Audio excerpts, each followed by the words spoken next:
ನಮಸ್ತೆ ಕರ್ನಾಟಕ, ಶರಣು ಶುಭೋದಯ. ಕಾಫಿ ವಿತ್ ನ್ಯೂಸ್ಗೆ ಸ್ವಾಗತ. ನಾನು ಜೀವನ್ ಬಡಿಗೇರ್. ಇವತ್ತಿನ ಪ್ರಮುಖ ಸುದ್ದಿ ಪತ್ರಿಕೆಗಳಲ್ಲಿ ಯಾವೆಲ್ಲ ಸುದ್ದಿಗಳು ಪ್ರಕಟವಾಗಿವೆ ಅಂತ ನೋಡ್ತಾ ಹೋಗೋಣ. ಆದರೆ ಅದಕ್ಕಿಂತ ಮುಂಚೆ ಈ ಕ್ಷಣದ ಹೆಡ್ಲೈನ್ಸ್. ಫಲಿಸಿದ ಕೋಟ್ಯಾಂತರ ಜನರ ಪ್ರಾರ್ಥನೆ, ವಿಜ್ಞಾನಿಗಳ ಶ್ರಮ. ನವಮಾಸದ ಸಂಕಷ್ಟದ ಬಳಿಕ ಬಂದ ಸುನೀತಾ, ಕೊಟ್ಟ ಭರವಸೆ ಈಡೇರಿಸಿದ್ದೇವೆ ಎಂದ ಟ್ರಂಪ್.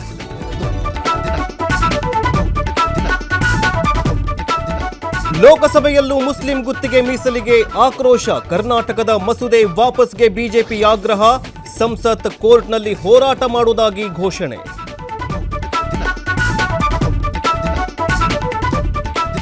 ಡಿಕೆಶಿಗೆ ಮನೆ ಕಾಂಪೌಂಡ್ ಶೆಡ್ ನೆಲಸಮದ ಆತಂಕ. 7 ದಿನದಲ್ಲಿ ದಾಖಲೆ ಕೊಡದಿದ್ರೆ ಒತ್ತುವರಿ ತೆರವು. ಕೇಂದ್ರ ಸಚಿವರ ಆಸ್ತಿಗೆ ಒತ್ತುವರಿ ಕುರಿತು ಮಾರ್ಕ್.